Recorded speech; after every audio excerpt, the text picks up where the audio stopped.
Everyone, welcome to the tech Yatra. My name is Nishant और आज की वीडियो में हम समझने वाले हैं कि लिंक क्वेरी में take and take while method कैसे काम करता है। So let's start. तो क्या होता है कि जब भी आपको डेटा सोर्स से first N numbers of elements को फैच करना होता है, उसके लिए हम टेक मेथड का यूज़ करते हैं। तो टेक मेथड क्या काम करता है, एक टेक मेथड को एक पैरामीटर चाहिए होता है जो कि एक इंटीजर टाइप का होता है। लेट्स से आपने एक पैरामीटर पास कर दिया 5, तो वो क्या काम करेगा, डेटा सोर्स से फर्स्ट 5 एलिमेंट्स को फैच कर लेगा। ठीक है। अब क्या होता है कि अगर आपका डेटा सोर्स नल है, उस केस में ये आपको एक्सेप्शन थ्रो कर देगा। आप टेक मेथड को मेथड सिंटैक्स और क्वेरी सिंटैक्स दोनों के साथ ही यूज कर सकते हैं। And the most important point is कि ये क्या काम करता है, जब भी आप टेक मेथड को यूज करेंगे किसी भी डेटा सोर्स के साथ, तो ये एलिमेंट्स की पोजीशंस को चेंज नहीं करने वाला।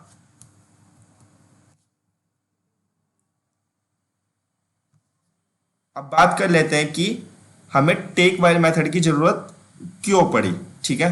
तो क्या होता है कि टेक जो मेथड था वो सिर्फ क्या काम कर रहा था, एक पैरामीटर एक्सपेक्ट करता है एंड देन वो भी एक इंटीजर नंबर होता है। तो जो भी हमने दे दी उतने वो एलिमेंट्स को फैच कर लेगा। पर कई बार क्या होता है कि हमें कुछ एलिमेंट्स फैच करने होते हैं बट वो किसी एक पर्टिकुलर कंडीशन के बेसिस पे चाहिए होते हैं।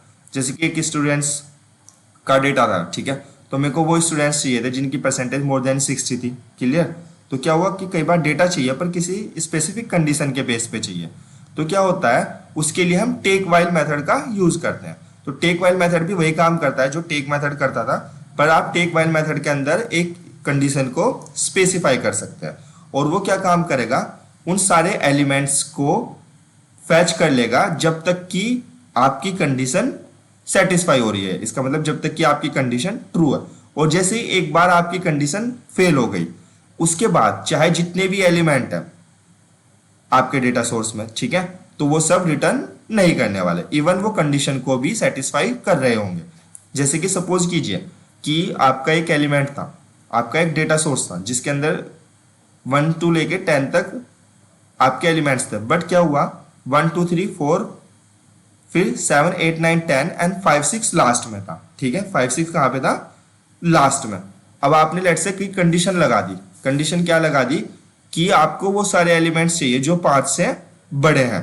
तो 5 से बड़े में क्या आ गया, 7 8 9 10 आ गया। ठीक है, फिर क्योंकि 1 2 3 4 तो 5 से छोटे थे, तो ये 4 एलिमेंट ने कंडीशन सेटिस्फाई की।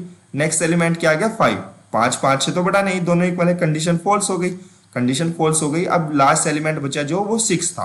ठीक है, तो अब वो कंडीशन सेटिस्फाई कर रहा था क्योंकि वो 5 से बड़ा था, पर वो भी रिटर्न नहीं होगा।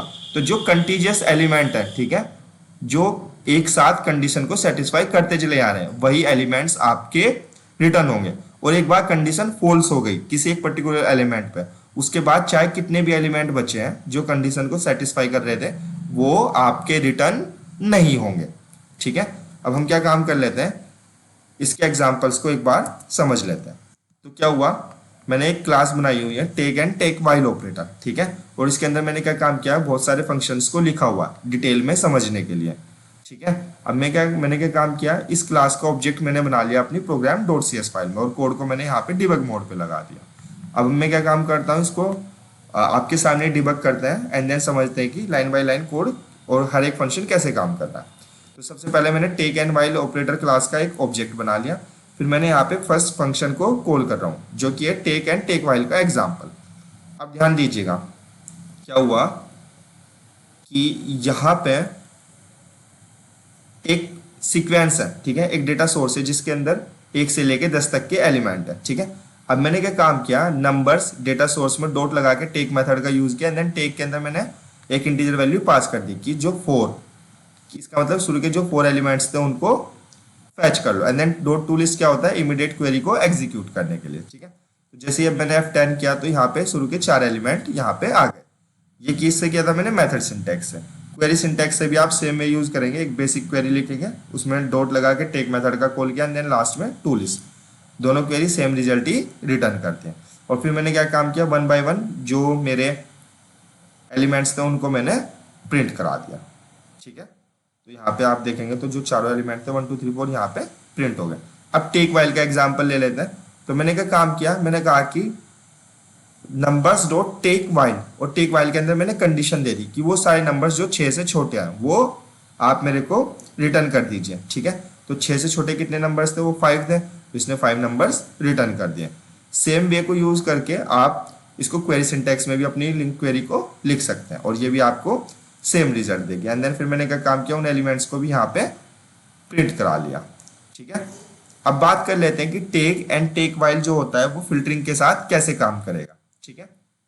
ठीक है, अब यहाँ पे देखिएगा मैंने डेटा सोर्स बनाया लिस्ट ऑफ इंटीजर ही, पर मैंने यहाँ पे एक चीज कर दी, मैंने क्या काम किया 1 2 3 6 7 8 9 10, मैंने 4 5 को लास्ट में रखा। अब क्यों रखा, ये आपको टेक वाइल का एग्जांपल डिटेल में समझाने के लिए। तो सबसे पहले मैंने क्या काम किया, पहले मैं वेयर के साथ टेक मेथड को यूज कर रहा हूँ। सबसे पहले मैंने एक कंडीशन लगा दी, डेटा सोर्स में डॉट वेयर क्लोज को यूज किया कि वो पहले वो सारे नंबर सिलेक्ट कर लो जो 3 से बड़े हैं, तो ये सारे के सारे नंबर सिलेक्ट कर लेगा, ठीक है। एंड देन उसमें से चार जो फर्स्ट 4 नंबर थे उनको फैच कर लो, तो इसने 3 से बड़े ये सारे नंबर थे और फर्स्ट 4 नंबर कितने आ गए 6 7 8 9, तो यहाँ पे रिजल्ट एमएस में क्या आ गया आपका 6 7 8 9, ठीक है। ध्यान दें क्या हुआ, वेयर मेथड जब भी आप यूज करते हैं तो वो उस डेटा सोर्स के सारे एलिमेंट पे कंडीशन चेक करेगा, किस पे, सारे के सारे एलिमेंट पे, ठीक है। अब बात कर लेते हैं, तो जो 4 एलिमेंट आए थे हमने वो चारों एलिमेंट को यहाँ पे प्रिंट करा लिया। अब बात करते हैं हम टेक वाइल की, तो टेक वाइल में मैंने कंडीशन लगा दी कि मुझे वो सारे एलिमेंट्स चाहिए जो 6 से छोटे हैं, ठीक है। अब 6 से छोटा तो 1 2 3 भी है और फिर 4 5 भी 6 से छोटा था, पर ये आपको जो रिटर्न करने वाला है वो सिर्फ 1 2 3 रिटर्न करने वाला है। क्यों, अब बताता हूँ। तो इसने क्या रिटर्न किया, 3 एलिमेंट 1 2 3, तो क्या हुआ, इसने 1 पे कंडीशन चेक की, एक एक एलिमेंट को 1 बाय 1 कंडीशन चेक करता चला जाएगा, वो 6 से छोटा है, चलो ठीक है, 2 भी 6 से छोटा है, 3 भी 6 से छोटा है। जब 4th एलिमेंट पे आया तो पता लग गया 6 6 से छोटा नहीं है, दोनों इक्वल है, तो कंडीशन फॉल्स हो गई। कंडीशन फॉल्स हो गई तो अब ये आगे के जो एलिमेंट्स है उनको चेक ही नहीं करेगा, चाहे जबकि 4 और 5 दो एलिमेंट ऐसे थे वो कंडीशन को सेटिस्फाई कर रहे थे, दोनों नंबर किससे 6 से छोटे थे, पर ये उनको भी रिटर्न नहीं करेगा। तो ये क्या काम करता है, टेक वाइल कंटीजियस एलिमेंट को रिटर्न करता है जब तक आपकी कंडीशन सेटिस्फाई हो रही है।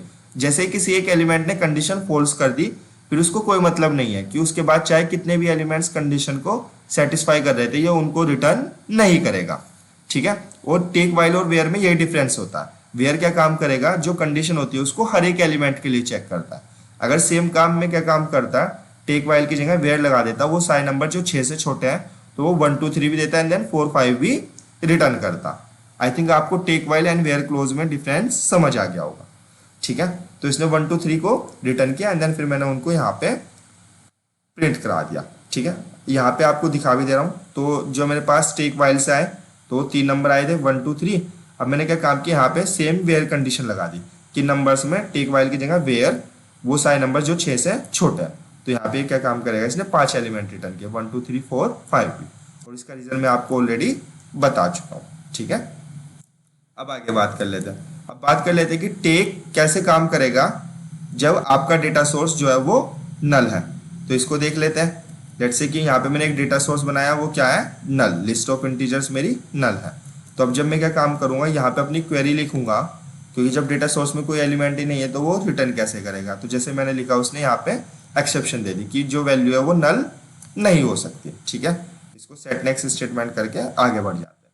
अब आप इसको क्वेरी सिंटैक्स से लिखो या मेथड सिंटैक्स से, क्योंकि अगर आपका डेटा सोर्स नल है तो एरर सेम रहेगी, ठीक है। अब बात कर लेते हैं कि take method complex data types के साथ कैसे काम करेगा। तो क्या हुआ, हमारे पास एक एम्प्लॉइज क्लास है अगर आप देखेंगे तो, और एम्प्लॉइज क्लास में मेरे पास एक मेथड है गेट ऑल एम्प्लॉइज, ठीक है। गेट ऑल एम्प्लॉइज क्या काम करता है, एक एम्प्लॉइज की लिस्ट को रिटर्न कर देता है, और मेरे पास जो एम्प्लॉइज की लिस्ट है उसमें क्या प्रॉपर्टी है, ID, name, salary and department, ठीक है। तो मैंने क्या काम किया, जो डेटा आया उसको एम्प्लॉइज एक वेरिएबल में सेव कर लिया, तो मेरे पास 10 एम्प्लॉइज का डेटा आ गया। अब मैंने यहाँ पे जो मेरा कॉम्प्लेक्स टाइप है, क्योंकि क्लासिक कॉम्प्लेक्स टाइप होती है, उसके साथ में टेक और टेक वाइल को कैसे यूज करूंगा। पहले टेक की बात कर लेते हैं। तो इसने क्या काम किया, एम्प्लॉइज में जो डेटा आया, आई मीन जो लिस्ट ऑफ एम्प्लॉइज थी उसको सबसे पहले डिसेंडिंग ऑर्डर में शॉर्ट कर लिया, किससे, सैलरी से, कि भाई जिसकी सबसे पहले सबसे ज्यादा सैलरी है वो ऊपर आए, बाकी कम आए। एंड देन उसमें मैंने डॉट टेक 4 लगा लिया। तो ये क्वेरी क्या बनी, ये क्वेरी बनी कि मेरे को उन 4 एम्प्लॉयज का डेटा दे दो जिनकी सैलरी हायर है, ठीक है। तो 4 जो सबसे ज्यादा सैलरी वाले एम्प्लॉय थे उनका डेटा मेरे को निकालना था। तो पहले मैंने सारे एम्प्लॉयज को सैलरी से शॉर्ट कर दिया डिसेंडिंग ऑर्डर में, ठीक है। सबसे ऊपर सबसे ज्यादा सैलरी वाला, सबसे नीचे सबसे कम सैलरी वाला, और उसके बाद उसमें है डॉट टेक, और टेक में मैंने 4 नंबर एक इंटीजर वैल्यू पास कर दी कि भाई इसमें से एक काम करो 4 एम्प्लॉयज को निकाल लो। तो इसने देखा कि ये 4 एम्प्लॉयज निकाल दिया, इसकी सैलरी 50,000 है, ये चारों हाईएस्ट सैलरी वाले हैं, इसकी 45, ठीक है, इसकी 35 एंड देन इसकी 30,000। सेम वे में आप अगर आपको क्वेरी सिंटैक्स से लिखना है तो वही फ्रॉम एम्प्लॉय इन एम्प्लॉयज, ठीक है, क्योंकि एम्प्लॉयज में हमारा डेटा, फिर ऑर्डर बाई का यूज करेंगे आप। ऑर्डर बाई आपको किससे करना है, एम्प्लॉय डॉट सैलरी से, फिर क्योंकि डिसेंडिंग ऑर्डर में करना है तो डिसेंडिंग, देन आपने एम्प्लॉय को सिलेक्ट कर लिया और उसमें डॉट लगा के हमने टेक में 4 पास कर दिया एंड देन उसको डॉट टू लिस्ट कर दिया, ठीक है। आपके पास जो डेटा आया आपने उसको 1 बाय 1 सारे एम्प्लॉयज का डेटा यहाँ पे प्रिंट करा दिया, ठीक है, 1 2 3 एंड 4, ठीक है। अब आगे बढ़ते हैं। अब बात कर लेते हैं कि जो टेक वाइल मेथड होता है वो स्ट्रिंग के साथ कैसे काम करेगा, ठीक है। तो सबसे पहले मैंने यहाँ पे एक लिस्ट ऑफ स्ट्रिंग बना ली, ठीक है, जिसमें मेरे पास कुछ वैल्यूज है, सारा, राहुल, जॉन, पम एंड प्रियंका, ठीक है। अब ध्यान दीजिएगा, मैंने यहाँ पे कंडीशन दे दी, टेक वाइल में कंडीशन क्या दे दी कि जो नेम है उसकी जहाँ पे लेंथ है वो 3 से ज्यादा हो, किससे ज्यादा हो, 3 से ज्यादा। तो यहाँ पे 3 से ज्यादा है, यहाँ पे भी, यहाँ पे भी। अब यहाँ पे ज्यादा नहीं है तो यहाँ पे कंडीशन फॉल्स हो गई, तो इस वाले को तो वो चेक ही नहीं करेगा, तो वो शुरू के 3 एलिमेंट्स को आपको रिटर्न कर देगा। तो अगर आप देखेंगे तो शुरू के 3 एलिमेंट सारा, राहुल एंड जॉन, ये आपके रिटर्न हो गए, और फिर मैं तीनों को यहाँ पे 1 बाय 1 कंसोल पे आप देखेंगे तो हमने प्रिंट करा दिया, ठीक है। अब बात कर लेते हैं कि जो टेक वाइल मेथड होता है उसका जो सेकंड ओवरलोड वर्जन होता है उसमें हम इंडेक्स वैल्यू पास कर लेते हैं, ठीक है। अब ये क्या बोल रहा है ये आपको समझा देता हूँ, ठीक। सबसे पहले मैंने क्या काम की, यहाँ पे एक लिस्ट ऑफ ले ली स्ट्रिंग जिसमें मेरे पास कुछ नाम थे, ठीक है। तो वो क्या कह रहा है, यहाँ पे मैंने नेम पास किया, ठीक है, ये स्ट्रिंग में क्या है नेम, और कोमा इंडेक्स पास किया, और ये बोल रहा है कि नेम की लेंथ उसके इंडेक्स से ज्यादा होनी चाहिए। जैसे कि ये इंडेक्स क्या है 0 और ये नेम क्या है सारा, यहाँ की इसकी लेंथ कितनी है 4, तो 4 0 से बड़ी है। यहाँ पे इसका इंडेक्स क्या है 1, ठीक है, और इसकी लेंथ कितनी है 5, ये भी यहाँ पे भी नेम की लेंथ इंडेक्स से बड़ी है। यहाँ पे क्या है इंडेक्स 2 है और इसकी लेंथ कितनी है 4, तो यहाँ पे भी 4 2 से बड़ा है। यहाँ पे इंडेक्स नंबर 3 है और जो नेम की लेंथ है वो भी 3 है, तो यहाँ पे नेम की लेंथ इंडेक्स से बड़ी नहीं है, वो दोनों इक्वल हो गई, दोनों इक्वल हो गई, तो यहाँ पे हमारी कंडीशन फॉल्स हो गई। इसका मतलब ये शुरू के 3 एलिमेंट ही रिटर्न करने वाला है। तो इसने देखेगा क्या रिटर्न करेगा, 3 एलिमेंट रिटर्न कर दिए, सारा, राहुल और जॉन। तो क्या होता है टेक वाइल मेथड का जो ओवरलोड वर्जन होता है उसमें आप यहाँ पे नेम के साथ साथ क्या काम करेंगे कि इंडेक्स वैल्यू भी पास कर सकते हैं, एंड देन फिर यहाँ पे कंडीशन दे देंगे। जैसे कि हमने यहाँ पे एक कंडीशन दे दी कि जो नेम की लेंथ होगी वो हमेशा इंडेक्स से बड़ी हो, तो ये हर एक एलिमेंट के लिए वही चेक करता जाएगा कि हर एक एलिमेंट की जो लेंथ है वो उसके इंडेक्स पोजीशन से बड़ी होनी चाहिए। तो जहाँ पे कंडीशन फॉल्स हो गई उसके बाद के इसने एलिमेंट को चेक नहीं किया और इसलिए इसने फर्स्ट 3 एलिमेंट को रिटर्न कर दिया। और फिर मैंने क्या काम किया, शुरू के तीनों एलिमेंट को यहाँ पे 1 बाय 1 प्रिंट करा दिया, ठीक है, सारा, राहुल एंड जॉन, ठीक है। तो क्या हुआ, एक बार फिर से समराइज कर देता हूँ। टेक मेथड क्या काम करता है, किसी भी डेटा सोर्स से फर्स्ट n नंबर्स को फैच करने के लिए यूज किया जाता है, ठीक है। सेकंड हमारे पास टेक वाइल मेथड होता है। टेक वाइल मेथड क्या काम करता है कि अगर आपको कोई कंडीशन स्पेसिफाई करनी है तो वो आप टेक वाइल मेथड में यूज कर सकते हैं, ठीक है। और वो सारे एलिमेंट्स को रिटर्न कर देगा जब तक कि किसी एक पर्टिकुलर एलिमेंट के लिए आपकी कंडीशन फॉल्स नहीं होती, और जैसे ही किसी एक एलिमेंट के लिए कंडीशन फॉल्स होगी उसके बाद चाहे कितने ही एलिमेंट कंडीशन को सेटिस्फाई कर रहे थे वो रिटर्न नहीं होंगे, ठीक है। टेक वाइल एंड वेयर में क्या यूज होता है वो भी हमने पढ़ लिया। हमने ये भी पढ़ लिया है कि अगर हमारा डेटा सोर्स नल होगा तो चाहे आप टेक मेथड का यूज करें या टेक वाइल का, दोनों केसेस में ही आपको एरर आने वाली है। हमने ये एग्जांपल भी देख लिया कि टेक मेथड इंडेक्स पैरामीटर के साथ कैसे काम करता है, ठीक है। तो आई थिंक आपको ये वीडियो समझ में आई होगी। अगर आपका इस वीडियो से रिलेटेड कोई भी क्वेश्चन है तो आप यूट्यूब पे कमेंट कर दीजिए, मैं आपको वहीं पे रिप्लाई कर दूंगा, ठीक है। और अगर आपको वीडियो पसंद आई है तो please like, share and subscribe and hit the bell icon. Thank you, let's connect in next video, bye.